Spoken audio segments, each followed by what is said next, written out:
Tuhan masih mengenai kuasa dalam nama Yesus.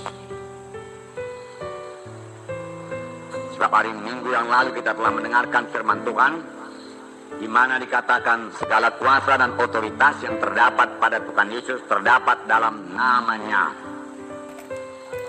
Jadi nama Yesus sangat berkuasa, nama di atas segala nama. Nama di mana setiap setan, iblis mesti tunduk.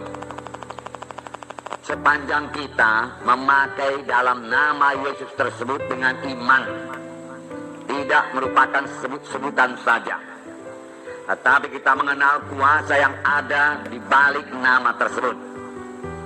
Kalau kita mengerti karena kita terima wahyu dari Tuhan, maka dalam nama Yesus merupakan senjata yang tidak bisa dikalahkan.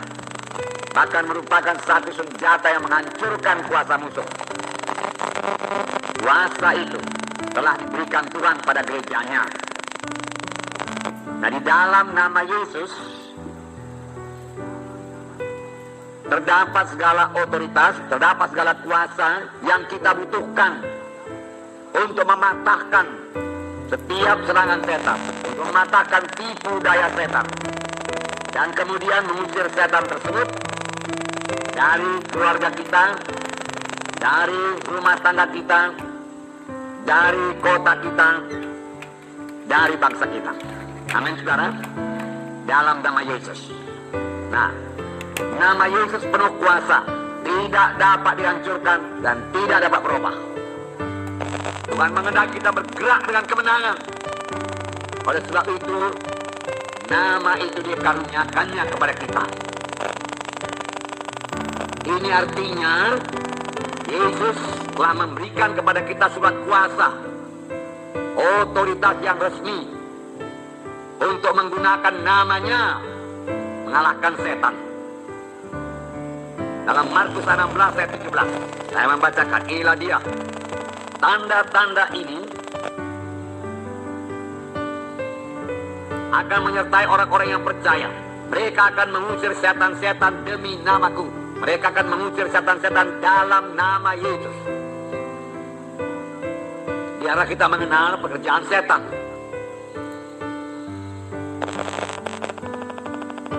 Kemudian mereka akan berbicara dalam bahasa-bahasa yang baru bagi mereka. Dalam nama Yesus mereka akan berbicara dalam bahasa-bahasa yang baru bagi mereka. Mereka akan memegang ular di dalam nama Yesus. Ular itu lambang daripada kuasa kegelapan, lambang daripada setan. Bukan memegang ular-ular seperti semak-semak, itu bukan. Tetapi kita yang menguasai setan. Kita yang menghalangi pekerjaan setan. Amin.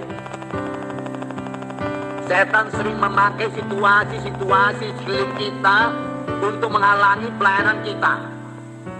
Dalam hal itu kita yang menguasai dia, bukan situasi itu yang menguasai kita. Kita yang menguasai situasi. Amin. Di dalam nama Yesus.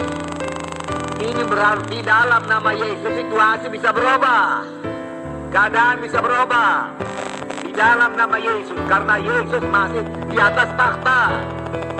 Dia memegang kendali, dia memegang kuasa.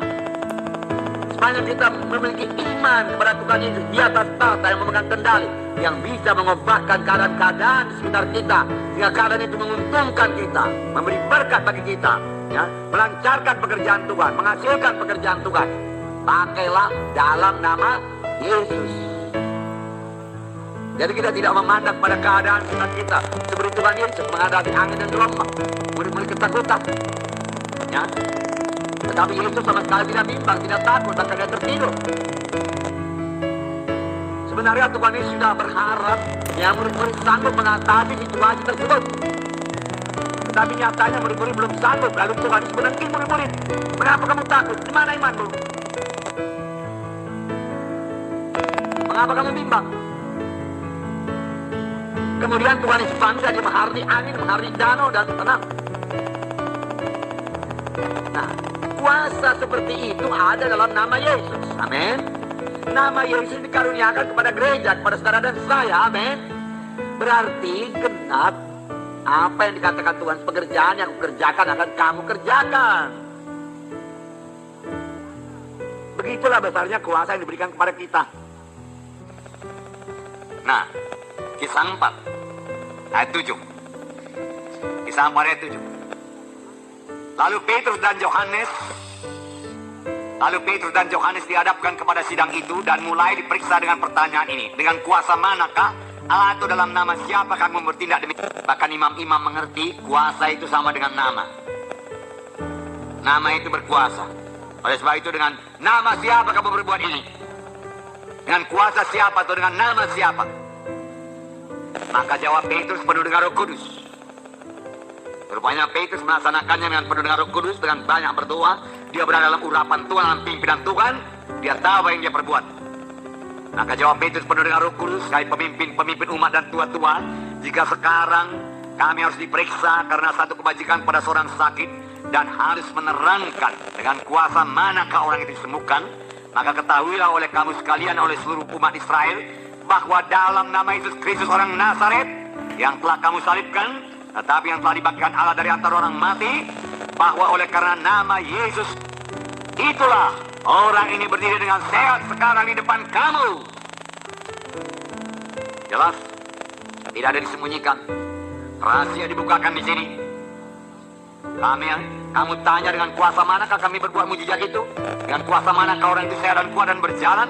Ketahuilah oleh kamu sekalian, oleh seluruh Israel, bahwa dalam nama Yesus Kristus orang Nazaret yang kamu salibkan tapi dibangkitkan Allah dari orang mati, dari antara orang mati, bahwa oleh karena Yesus itulah, karena nama itulah, orang ini dengan sehat sekarang berdiri di muka kamu. Karena nama Yesus. Karena ada kuasa dalam nama Yesus. Dan Petrus menambahi lagi.